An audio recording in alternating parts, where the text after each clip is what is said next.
ತುಳಸಿ, ನೀನ್ ಯಾಕೆ ಇಷ್ಟೊಂದು ಎಮೋಷನಲ್ ಆಗ್ತಾ ಇದ್ಯಾ? ನಾನೇನ್ ಥರ್ಡ್ ಪರ್ಸನ್ ಅಲ್ಲ, ನಿನ್ ಬೆಸ್ಟ್ ಫ್ರೆಂಡ್ಗಿನ್ನ ಜಾಸ್ತಿನೇ. ಅದೇ ಹೇಳ್ತಾ ಇದ್ದೀನಲ್ಲ, ಈಗ ನಿನ್ ಟೈಮ್ ಸರಿ ಇಲ್ಲ. ನಾನು ಇಲ್ಲೇ ಇದ್ದೀನಲ್ಲ, ನಾನೆಲ್ಲ ನೋಡ್ಕೊಂತೀನಿ. ನೀನ್ ಧೈರ್ಯವಾಗಿ ಹೋಗು. ಅವರೆಲ್ಲ ಕಾಡಿಗೆ ಟ್ರೆಕ್ಕಿಂಗ್ ಹೋಗಿದ್ದಾರೆ. ನೀನಿಲ್ಲಿ ಇತ್ಕೊಂಡು ಏನೆಲ್ಲ ಮಾಡ್ಬೇಕು ಅಂತಿದ್ದೋ ನಿನ್ ಪರವಾಗಿ ಅದನ್ನೆಲ್ಲ ನಾನ್ ಮಾಡ್ತೀನಿ. ಅವ್ಳನ್ನ ಕೊಲೆ ಮಾಡೋದಕ್ಕೆ ನಿನಗ್ ಚಾನ್ಸ್ ಸಿಗದೆ ಇರ್ಬೋದು, ಆದ್ರೆ ನನಗ್ ಸಿಗ್ಬೋದಲ್ಲ. ಒಟ್ನಲ್ಲಿ ನೀನ್ ಅನ್ಕೊಂಡಂಗೆ ನಡೆಯುತ್ತೆ, ಸಾಕಾ? ಏನ್ ತುಳಸಿ, ನಾನು ಇಷ್ಟೆಲ್ಲ ಹೇಳಿದ್ಮೇಲೆ ನೀನ್ ಯೋಚನೆ ಮಾಡ್ತಾ ಇದೆಯಲ್ಲ, ಅಂದ್ರೆ ನಾನು ಅದೆಲ್ಲ ಮಾಡಲ್ಲ ಅನ್ಕೊಂಡಿದ್ಯಾ? ನೀನ್ ಇಷ್ಟೆಲ್ಲ ಹೇಳಿದ್ಮೇಲೆ ನಾನ್ ಧೈರ್ಯವಾಗಿ ಹೋಗ್ತೀನಿ. ಮತ್ತಿನ್ನೇನು, ನೀನ್ ಧೈರ್ಯವಾಗಿ ಹೋಗ್ಬಾ. ಇಲ್ಲೆಲ್ಲ ಕೆಲಸ ಮುಗಿಸಿ ನಾನೇ ನಿನಗೆ ಕಾಲ್ ಮಾಡ್ತೀನಿ. ಹೋಗ್ಬಾ. ಸರಿ. ಡ್ರೈವರ್,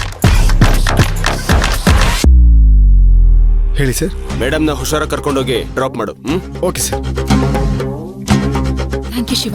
ಬಾಯ್. ಬಾಯ್.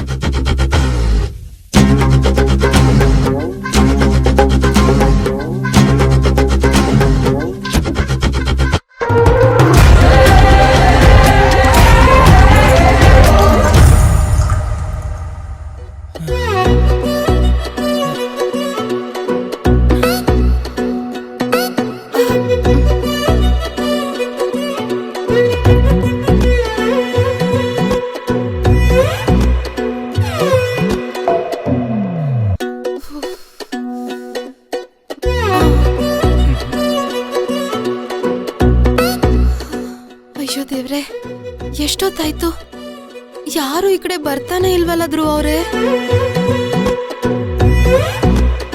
ಯಾರಾದ್ರೂ ಇದ್ದೀರಾ? Please help. ಕಾಪಾಡಿ. ಪುಷ್ಪಕ್ ಸರ್. ಪುಷ್ಪಕ್ ಸರ್.